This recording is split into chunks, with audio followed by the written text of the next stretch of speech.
Bab 1546, Rahasia Tersembunyi di Bawah Kastil Pertapa Hitam 2. Pergilah, dasar kotoran. Tanpa ragu, dia menyerang, dan semburan Ki Jurang menghantam altar. Namun, tepat pada saat itu, Ki Jurang, yang dipenuhi dengan kekuatan setengah Raja Jurang, bukannya menghancurkan altar, malah menyerapnya. Mata Duchess yang menakutkan menyipit saat dia bergumam, "Ini altar parasit. Kurasa ini memang ciri khas sekte tersebut, membangun lintah yang menyamar sebagai batu." Dia tahu ada banyak jenis ritual di jurang jiwa yang mengembara, dan yang paling merepotkan adalah ritual yang dibuat untuk pengorbanan, belum lagi ritual yang sangat kuat, jadi dia harus mengubah pendekatannya. Gelombang kedua Ki Jurang menyelimuti patung itu, kali ini menyelidiki, membedah, mengikis lapisan-lapisan prasasti tersembunyi.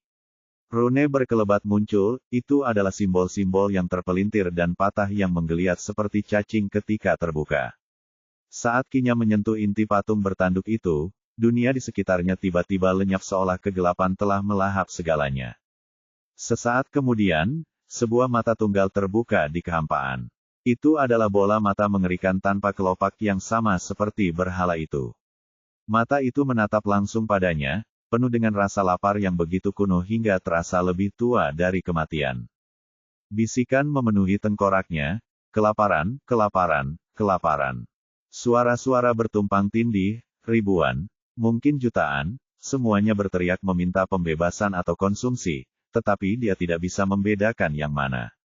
Sang Duchess yang menakutkan tercengang, dan jika bukan karena ketahanan mentalnya yang luar biasa, pikirannya pasti akan hancur. Penglihatan aneh itu juga tidak berusaha untuk merusaknya, atau dia akan menderita konsekuensi yang mengerikan. Pada saat itu, kekosongan bergeser dan membentuk gambaran sesosok figur yang berlutut di depan altar, gemetar hebat, dan di belakangnya, ratusan mayat tergeletak bertumpuk. Saat Duchess yang menakutkan melihat lingkungan yang familiar itu, hatinya menjadi dingin karena itu persis penjara bawah tanah yang tersembunyi ini. Sosok yang berlutut itu tak lain adalah Khazar palsu. Pada saat itu, iring-iringan tahanan tampak berjalan menuju altar dari lorong rahasia lain, dan ekspresi mereka kosong seolah-olah mereka adalah mayat tanpa akal. Saat mereka muncul di altar, tubuh mereka terpelintir, kosong, mengerut seperti buah busuk. Suara fanatik Khazar palsu itu berteriak pada saat itu, "Wahai pemakan mayat! Aku mempersembahkan mereka. Kumohon beri aku kekuatan. Beri aku jalan keluar. Beri aku jalan keluar." Mata itu menatapnya, lalu seberkas rasa lapar berwarna hitam melesat ke depan dan menusuk dadanya.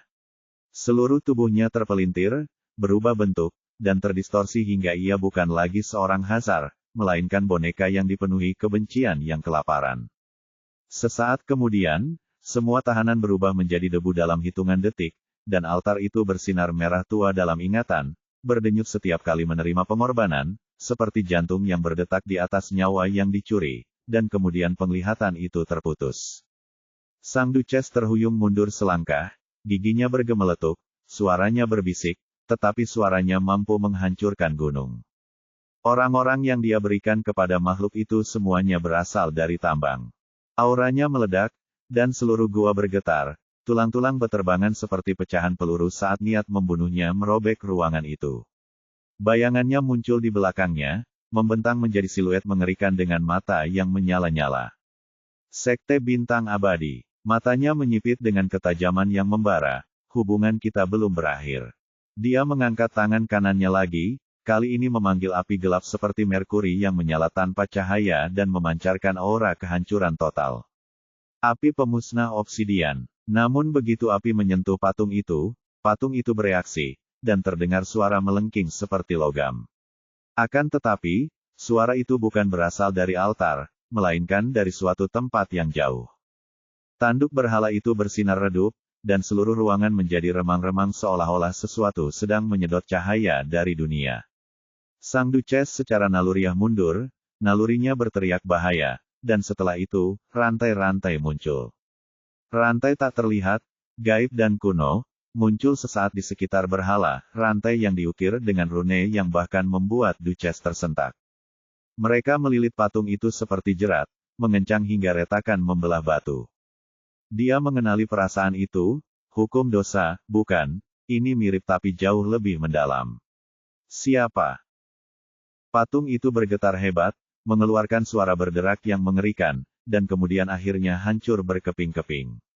Namun, Dread Duchess tahu bahwa patung itu tidak hancur karena serangannya, melainkan karena sesuatu yang lain yang mengklaim kekuasaan atasnya. Tanda hubung tanda hubung tanda hubung. Jauh di permukaan, setelah berbicara dengan Eva, S, yang berpura-pura beristirahat di dalam kepompong yang tertutup rapat, tersentak bangun. Warisan rantai profan di dalam dirinya tiba-tiba bereaksi secara halus, dan sesaat kemudian, aura agung muncul dari kekuasaan dosa. S terkejut ketika teknik warisan itu tiba-tiba aktif dengan sendirinya, dan segel dosa yang belum sempurna yang tersembunyi di dalam dunia batinnya tiba-tiba berdenyut. Gelombang kekuatan mengalir melalui jiwanya, seperti rantai yang menegang melintasi dimensi. Dia merasa ada sesuatu yang mengenalinya, sesuatu membungkuk, sesuatu mati. Apa sih itu? S terkejut sebelum memegang dadanya. Sebuah bayangan samar terlintas di benaknya, itu adalah berhala bertanduk. Dan mata tunggal itu sebelum hancur di bawah rantai tak terlihat. Namun, yang membuat S lebih tercengang adalah segel dosa yang belum sempurna itu tiba-tiba mulai tumbuh dengan kecepatan yang mengerikan. Tanda hubung tanda hubung tanda hubung. Pada saat itu, Duchess menatap tumpukan batu yang pecah di tempat patung itu pernah berdiri. Dia tidak yakin apa yang telah terjadi, tetapi meskipun memiliki pengetahuan yang luas, dia tidak dapat mengambil kesimpulan. Semua yang terjadi di sini hari ini terlalu aneh, membuatnya sangat waspada. Tetapi ada beberapa petunjuk yang memudahkannya untuk berspekulasi tentang apa yang mungkin dilakukan sekte tersebut di sini, terutama setelah penglihatan aneh yang dilihatnya. Sekte bintang abadi memanen korban hidup dari tambang, dan karena tambang itu dipenuhi dengan binatang jurang yang rusak, tidak ada yang akan mencurigai mereka selama mereka tetap berhati-hati. Namun, aura dosa yang kurasakan dan sisa peninggalan kuno yang dibuka oleh nomad, tujuan sekte itu mungkin juga terkait dengan sisa peninggalan kuno tersebut. Mata Duchess yang menakutkan menajam dengan niat membunuh. Aku harus melakukan perjalanan singkat ke tambang pertapa hitam untuk memastikan semuanya. Aku tidak bisa menunda pergi ke Suaka malam abadi lagi. Bab 1547, Bos yang beruntung, tapi sial. 1. Saat patung itu hancur berkeping-keping jauh di bawah tanah, S merasakannya, getaran di dalam inti hatinya yang sedang berlatih kultivasi, diikuti oleh dengungan yang dalam dan menggema yang muncul seperti detak jantung yang terbangun untuk pertama kalinya. S tercengang sebelum ia dengan cepat mengintip ke dunia batinnya. Pada saat itu, segel dosa yang belum sempurna, yang baru mencapai seperempat formasi meskipun telah melahap begitu banyak binatang abisal yang rusak dengan hukum dosa di tambang, melonjak seolah menelan sungai cahaya merah tua. S tidak tahu dari mana datangnya gelombang ki misterius namun mendalam yang aneh ini. Namun, dia bisa merasakan bahwa gelombang itu mengandung bentuk hukum dosa yang paling murni, khususnya hukum kerakusan, saat pancaran merah tua melingkari segel dosa, mengencangkan, mempertajam, dan menempanya. S tersentak pelan, apa yang terjadi padamu? Segel dosa itu tidak menjawab dengan kata-kata, sebaliknya, ia tampak meraung, dan gelombang kejut merambat melalui dunia batinnya, menyebabkan ketujuh bintang dosa itu menyala sesaat. Kemarahan berkobar, kesombongan bergetar, keserakahan berkilauan, nafsu berdenyut, iri hati berkedip, kemalasan bersinar samar, dan di tengahnya, kerakusan membakar dengan resonansi aneh, melahap riak kekuatan asing yang masih melekat pada segel yang sedang terbentuk. Setelah itu, klik, suara tajam bergema di dunia batin S. Dan segel dosa itu tiba-tiba menjadi jelas, tidak lagi buram atau seperti kerangka. Kini ia berkilauan dengan kesempurnaan yang menakutkan dan disengaja. It tampak seperti simbol rantai merah tua yang melilit inti hitam yang menyala, dua kekuatan yang berlawanan, hukum dan dosa, terjalin, terkunci dalam harmoni, mengonsumsi dan menghakimi, melahap dan memurnikan. Segel dosa yang sempurna, S menatap dan tercengang. Bahkan belum selesai setelah melahap binatang Abyssal Grand Lord dan Abyssal Lord Realm, tapi sekarang tiba-tiba sudah selesai. Bagaimana? Pada saat itu, dia berhenti karena sesuatu yang lebih dalam berdenyut di dalam diri segel itu. Itu adalah gema yang samar, seperti ingatan tetapi bukan miliknya sendiri. Perasaan itu aneh, seperti kehadiran yang berat dan kuno, membawa aroma penghakiman dan yang paling penting, kematian. Yang terpenting, segel itu memancarkan aura kepemilikan seolah-olah sesuatu telah tunduk padanya. Seolah-olah sesuatu yang rusak telah dimurnikan secara paksa, dihancurkan, dan dipersembahkan sebagai upeti. S tidak menyadarinya, tetapi pecahan kekuatan berhala yang dihancurkan oleh rantai terkutuk telah mengalir ke dalam dirinya melalui sirkuit kekuasaan, mengantarkan segel dosa menuju penyelesaian, yang seharusnya belum mungkin dilakukan oleh S, itu adalah anugerah yang sama sekali tidak terduga.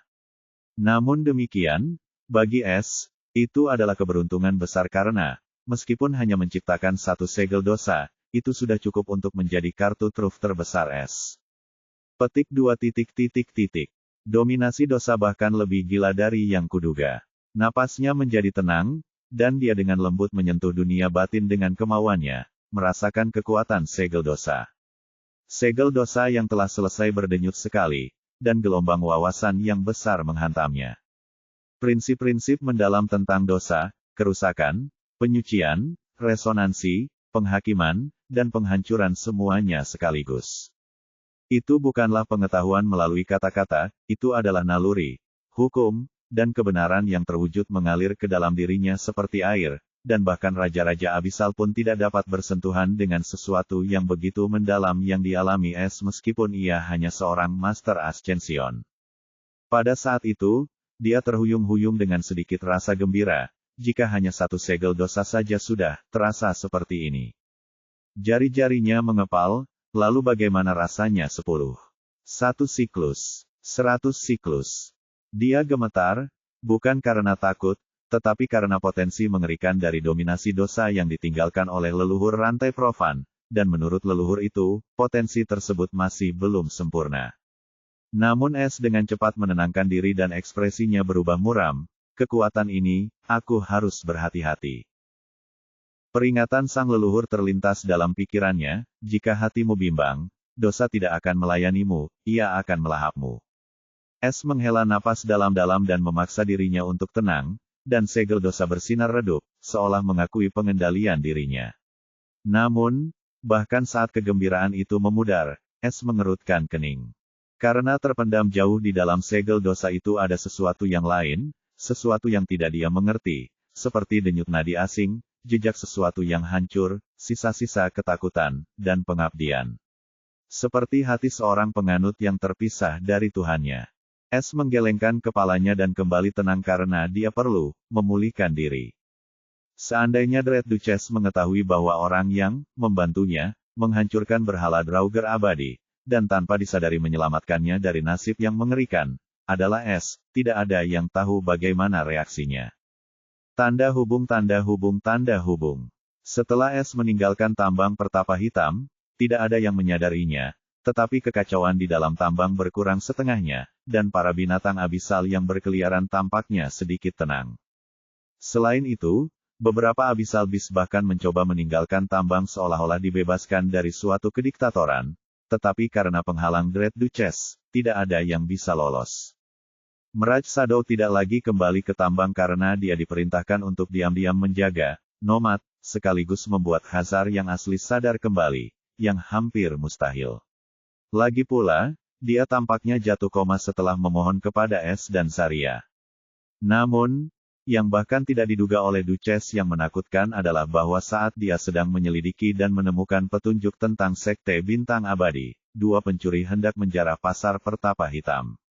Menyusul insiden di tambang pertapa hitam, hukum darurat militer diberlakukan di seluruh kota, yang mengakibatkan penutupan pasar pertapa hitam dan arahan kepada pemiliknya untuk tetap tutup hingga pemberitahuan lebih lanjut. Selain itu, karena binatang jurang merajalela, tidak ada seorang pun yang waras yang mau keluar berbelanja, sehingga seluruh pasar menjadi sepi, dan para pemilik toko serta penjaga berada di dalam toko mereka, memperhatikan tambang pertapa hitam. Namun, mereka pun tak menyangka akan ada orang yang cukup berani untuk merampok toko mereka, terutama setelah Dread Duchess menunjukkan keberadaannya. Terlebih lagi, mereka tidak kompeten, karena mereka semua berasal dari berbagai kekuatan dan individu yang berafiliasi dengan Dewan Evernit. Namun, justru karena alasan inilah, mereka tidak waspada, dan setelah Zarya pulih dari kelelahannya dengan bantuan es dan kecepatan pemulihannya yang luar biasa karena efek unik dari garis keturunannya, mereka tidak membuang waktu dan mulai bergerak, dan mereka pun tidak jauh, karena mereka bersembunyi di pasar. Terakhir, kali ini, Zarya lebih percaya diri karena targetnya bukanlah kastil bangsawan, melainkan toko-toko kecil yang tidak memiliki formasi kelas tinggi dan kunci utama. Bab 1548, Bos yang beruntung, tapi sial 2. Salah satu toko terbesar dan paling terkenal di dalam pasar pertapa hitam adalah Eden Alchemy Trough, yang menjual berbagai macam barang alkimia, herbal, dan bahkan menerima alkimia secara individual. Selain itu, Eden Alchemy Trough sebenarnya adalah salah satu dari banyak cabang kekuatan kolosal lain di dataran abisal, dengan seorang raja abisal yang memerintahnya, yaitu Eden Alchemy Abyss. Meskipun Eden Alchemy Abyss tidak dapat dibandingkan dengan eksistensi kuno seperti Evernit Council, ia tetap mengendalikan wilayah besar di Abyssal Plains. Ia memiliki hubungan, aliansi, dengan Evernit Council. Aliansi ini adalah salah satu alasan mengapa Dewan Evernit tidak akan menahan Eden Alchemy Abyss untuk berekspansi di wilayah mereka, tetapi selalu ada harga yang harus dibayar untuk kebaikan semacam itu yang diketahui oleh pihak-pihak yang terlibat. Terutama ketika berurusan dengan kekuatan terbesar di dataran abisal, Dewan Evernit. Bagaimanapun, Eden Alchemy Abyss memiliki reputasi yang gemilang dalam alkimia abisal, dan warisan alkimia mereka dianggap setara dengan Evernit Council. Hal inilah yang membuat mereka terkenal dan dihormati oleh makhluk abisal, belum lagi presiden mereka saat ini, yang dikenal sebagai Raja Alkimia Eden, dipuja oleh banyak orang sebagai satu-satunya alkemis abisal bintang 9 yang dikenal. Itulah mengapa bahkan Dewan Evernit pun tidak akan mudah berselisih dengan Eden Alchemy Abyss, dan membiarkan mereka membentuk aliansi dengan mereka. Hari ini, sebuah pertemuan mendesak sedang diadakan di dalam Eden Alchemy Trough di Black Hermit Market. Di aula mewah yang terang benderang di dalam bangunan berbentuk tungku, khas Eden Alchemy Trough, 3 alkemis abisal bintang 6, yang juga merupakan wakil pemimpin cabang ini, memasang ekspresi serius saat mereka menatap abisal Fin yang kurus. Meskipun iblis jurang ini tampak rapuh, mata nerakanya lebih tajam dari pedang dan dipenuhi dengan kekuatan seorang penguasa jurang bintang 8. Belum lagi kebijaksanaan seorang alkemis jurang bintang 7. Iblis jurang ini adalah pemimpin cabang dari Eden Alchemy Trough ini, Master Bellamy, dan dia bahkan lebih terkenal daripada penguasa kota, Khazar. Master Bellamy berbicara dengan penuh wibawa, namun entah mengapa ada sedikit rasa jengkel dalam suaranya. Saya baru saja menerima perintah dari markas besar setelah saya mengirim laporan tentang kedatangan pribadi Duchess di kota Pertapa Hitam untuk memimpin kekacauan mendadak di tambang Pertapa Hitam. Wakil Presiden Merah, secara pribadi telah memberi perintah untuk mengundang Duchess ke jurang alkimia Eden. Ketika ketiga wakil ketua cabang itu mendengar kata-kata tersebut, ekspresi serius mereka hampir runtuh, dan mata mereka melebar karena tak percaya, sementara garis-garis hitam samar muncul di dahi mereka.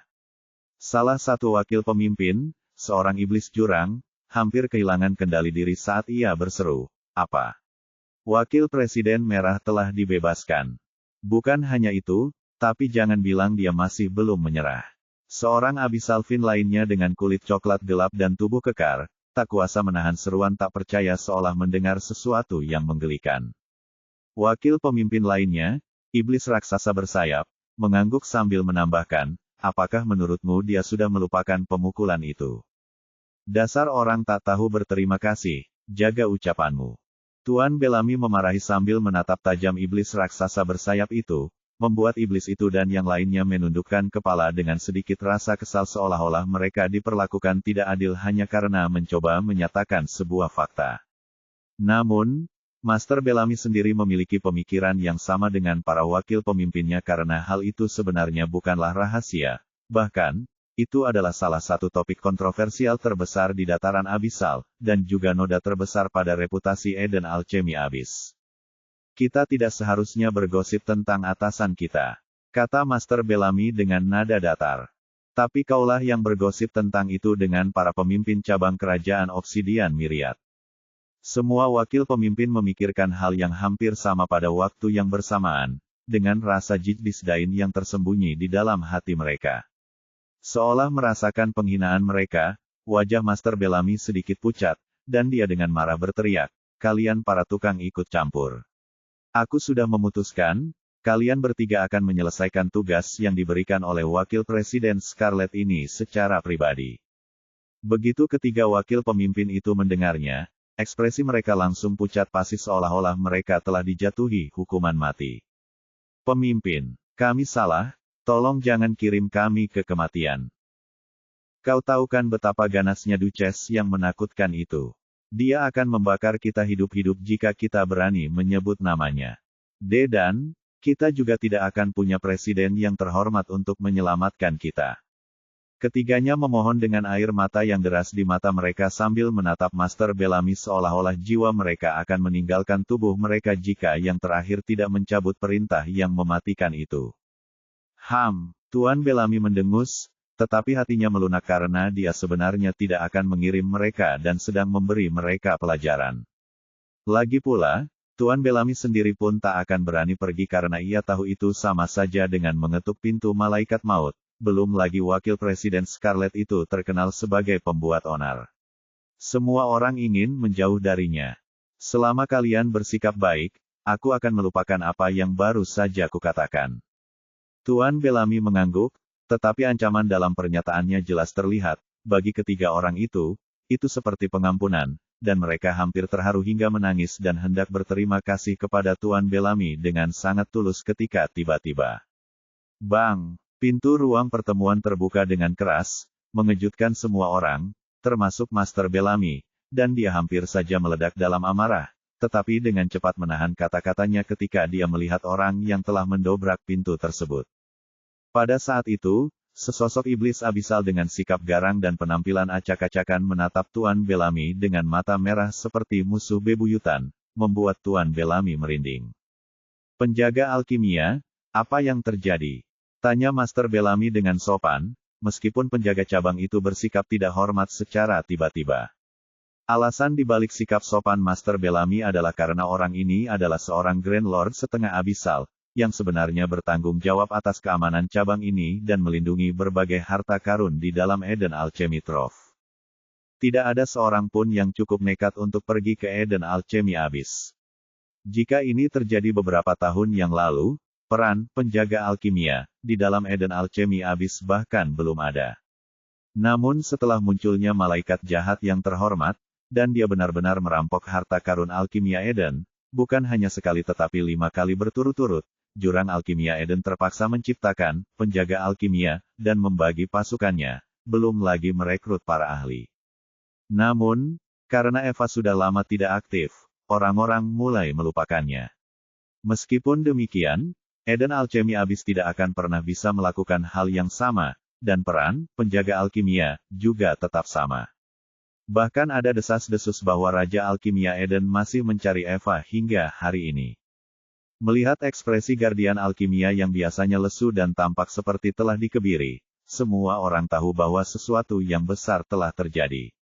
Bab 1549, Bos yang beruntung, tapi sial 3. Penjaga alkimia, apa yang terjadi?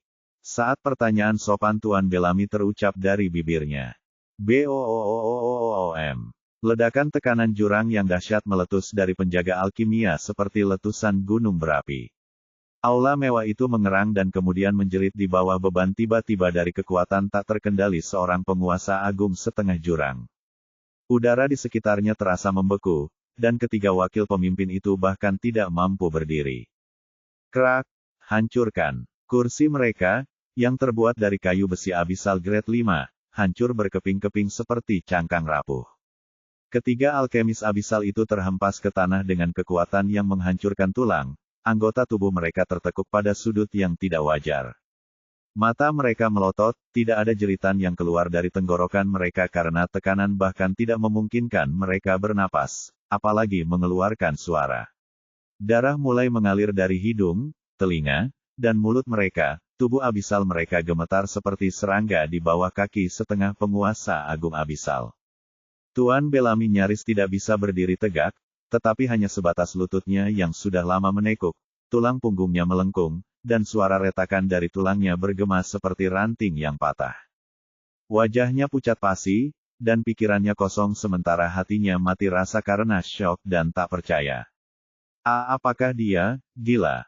Pemberontakan, penyimpangan Qi. Tidak, dia tidak mungkin memberontak, dan tidak ada tanda-tanda penyimpangan Qi juga.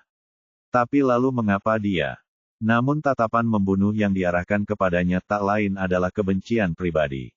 Mata sang penjaga alkimia yang biasanya mengantuk kini merah padam, menyala-nyala karena kegilaan dan kebrutalan, seolah-olah dia hanya tinggal selangkah lagi untuk melahap seluruh ruangan. Suaranya terdengar serak seperti logam berkarat yang menggores batu, dan setiap suku katanya dipenuhi niat membunuh. Siapa di antara kalian yang melakukannya? Suaranya membuat dinding bergetar, langit-langit berguncang, dan lantai retak akibat getaran amarahnya yang dahsyat. Bellamy membuka mulutnya, tetapi yang keluar hanyalah darah. Dia meludah darah merah pekat ke lantai dan batuk hebat, berjuang untuk bernapas di bawah tekanan yang sangat besar. Apa? Ia hampir tak mampu berkata apapun sebelum tulang rusuknya kembali berderak, dan pandangannya menjadi kabur. Ketiga wakil pemimpin yang terpukul itu berada dalam kondisi yang lebih buruk. Semuanya hampir pingsan tetapi tidak mampu melakukannya, karena penjaga alkimia tidak mengizinkan mereka.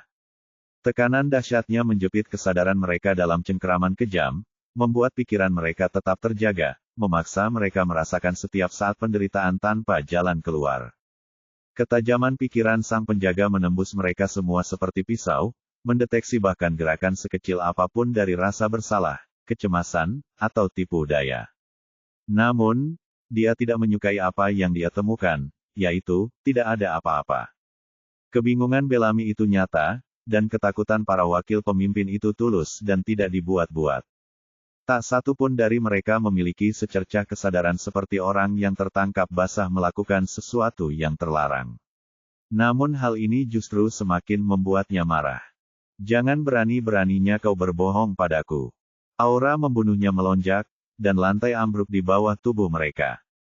Ledakan. Gelombang kejut lainnya mengirimkan retakan di seluruh aula seperti jaring laba-laba, dan para wakil pemimpin muntah darah secara bersamaan.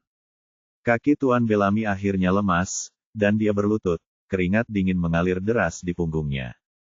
Mata penjaga alkimia itu meringis dipenuhi keputusasaan, amarah, dan ketakutan.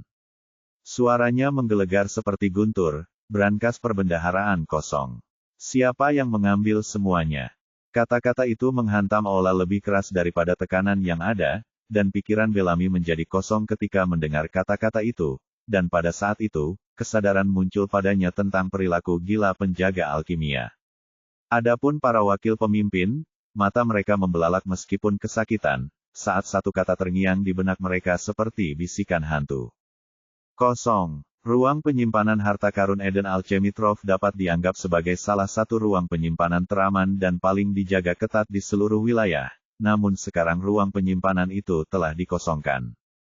Napas Bellamy tercekat karena dia tidak percaya, tetapi karena situasinya saat ini, dia juga tidak bisa menunjukkan amarahnya.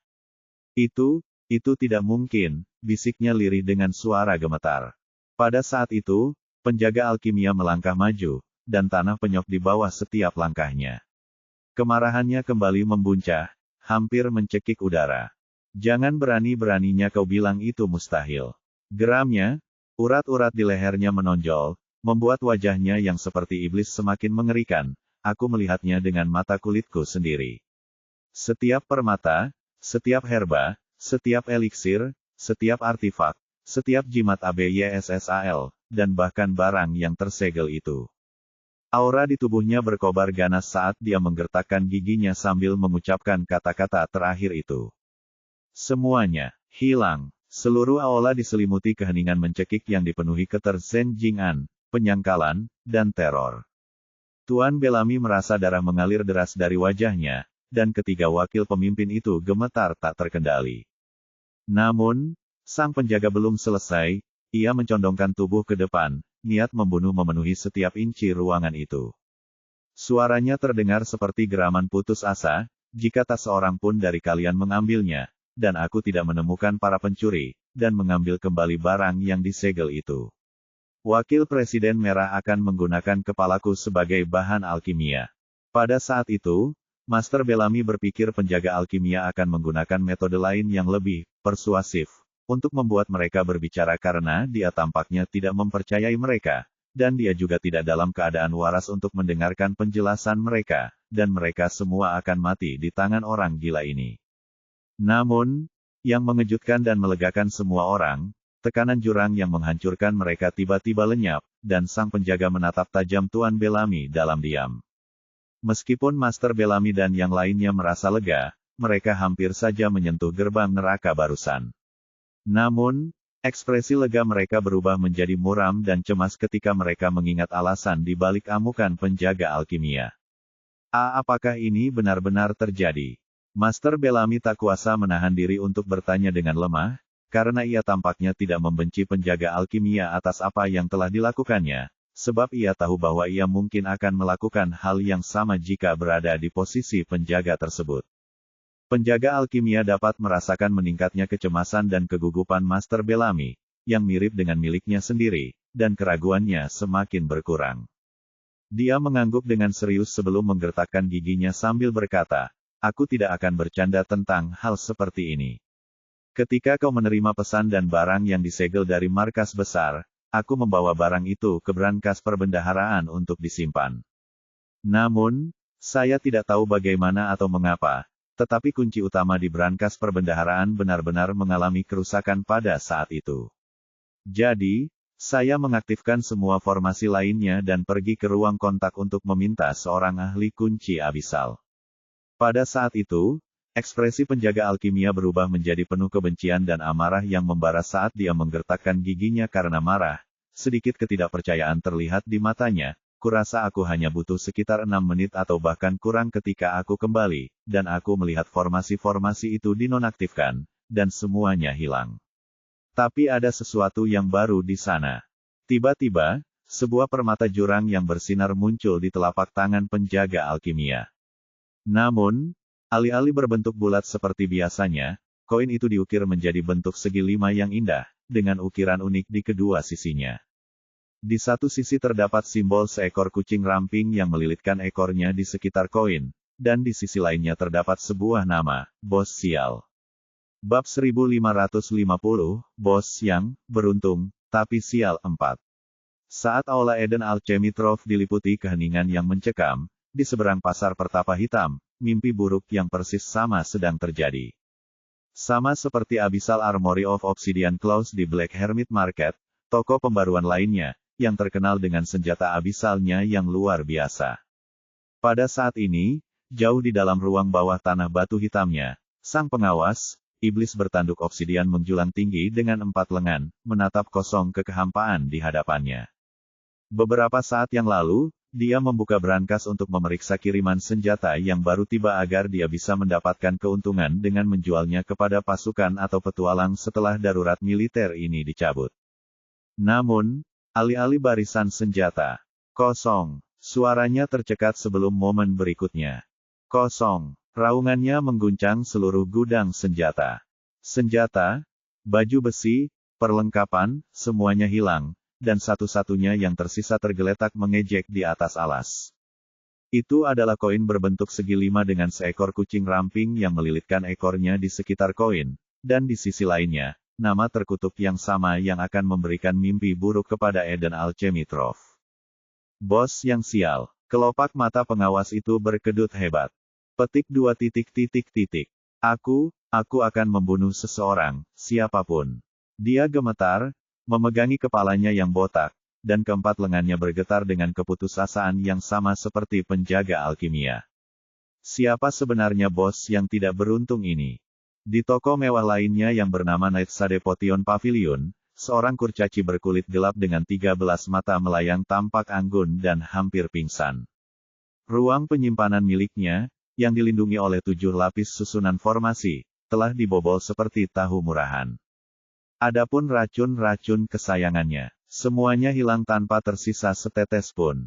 Resep-resep Nightsade berharganya juga lenyap. Terakhir, koleksi anggur pribadinya yang berusia 5.000 tahun tidak ditinggalkan, meskipun disimpan secara terpisah di kompartemen tersembunyi di ruang harta karun. Namun, hal yang benar-benar memberatkan dari semua ini adalah bahwa bajingan yang mengosongkan perbendaharaannya berani meninggalkan nama mereka, dan buktinya adalah sebuah koin yang berkilauan mengejek di bawah jari-jarinya yang gemetar. Dia membaca nama yang terukir itu berulang kali, suaranya bergetar karena tak percaya dan kebencian yang mendalam. Sial sekali, bos. Kenapa meninggalkan nama? Kalau kau mau merampokku, setidaknya bersikaplah anonim. Siapa yang meninggalkan kartu identitas? Teriaknya ke dalam brankas kosong saat salah satu matanya yang melayang berputar ke belakang dan pingsan. Tanda hubung. Konsorsium Penjinak Binatang Abisal adalah seorang penjinak binatang abisal yang mengawasi salah satu tempat penyimpanan telur binatang abisal terbesar. Dia jatuh terlentang, pupil matanya mengecil hingga setitik. Sangkar-sangkar itu kosong, setiap telur, setiap binatang buas, dan bahkan yang terkutuk pun hilang, dan hal yang paling mengerikan adalah binatang-binatang itu sendiri bahkan tidak meronta atau mengeluarkan suara apapun, dan tidak ada goresan pun di sangkar-sangkar itu. Meskipun profesi penjinak binatang abisal tidak berkembang pesat di dalam Abyss of Wandering Souls karena makhluk abisal lebih suka mengandalkan kekuatan pribadi mereka daripada binatang abisal yang tak berakal, mereka tetap menggunakannya sebagai tunggangan yang nyaman. Selain itu, binatang jurang yang dapat dijinakkan bukanlah binatang biasa dan sangat langka, itulah sebabnya mereka dijual dengan harga selangit, terutama jika binatang tersebut memiliki garis keturunan kelas tinggi. Belum lagi, binatang jurang dengan garis keturunan setara iblis jurang, setan jurang, atau makhluk jahat jurang tidak bisa dijual secara terbuka karena mereka sangat kuat dan memiliki wilayah sendiri yang dijaga oleh binatang jurang dari alam raja jurang. Itulah mengapa ketika penjinak binatang jurang melihat inventaris yang kosong, dia pucat pasi karena histeria, belum lagi benar-benar bingung, karena dia belum pernah mendengar ada orang yang mencuri binatang jurang. Memang, jika tokonya memiliki beberapa binatang abisal langka, maka semuanya bisa masuk akal, atau jika dia diam-diam menangkap salah satu binatang abisal garis keturunan abisal yang langka dan kemudian dirampok oleh para pendukungnya, dia tetap akan dengan senang hati menerima hasil ini. Namun masalahnya adalah, dia tidak melakukan semua hal itu, dan wajahnya semakin pucat ketika melihat itu. Itu koin yang sama, nama yang sama, dan kucing yang sama. Bibirnya bergetar, pencuri ini bahkan mengambil telur ular malapetaka yang tak terhindarkan. Benda itu memakan emosi. Bagaimana dia bisa menyentuhnya? Ia merasakan air mata menggenang di matanya. Tidak. Wakil Presiden akan memasukkanku ke dalam perut binatang buas itu. Tanda hubung. Begitu saja, kejadian serupa terjadi di banyak toko milik orang kaya, dan pasar pertapa hitam pun terjerumus ke dalam kekacauan. Dalam hitungan menit, kepanikan menyebar ke seluruh pasar ketika berita itu tersebar, dan tanpa terkecuali, setiap toko membanting pintu brankas mereka dengan harapan tidak melihat koin mengerikan itu di sana. Meskipun tidak semua brankas perbendaharaan dikosongkan, yang membuat pemiliknya lega, beberapa brankas memang ditemukan kosong, membuat para penjaga berteriak, dan banyak pengawas pingsan atau batuk darah karena marah. Beberapa pedagang mengutuk leluhur mereka, dan beberapa iblis berlutut dan mulai berdoa kepada dewa manapun yang mendengarkan para pencuri. Hal lucu lainnya adalah toko-toko besar yang biasanya arogan dan perkasa itu meneriakkan 3 kata persis.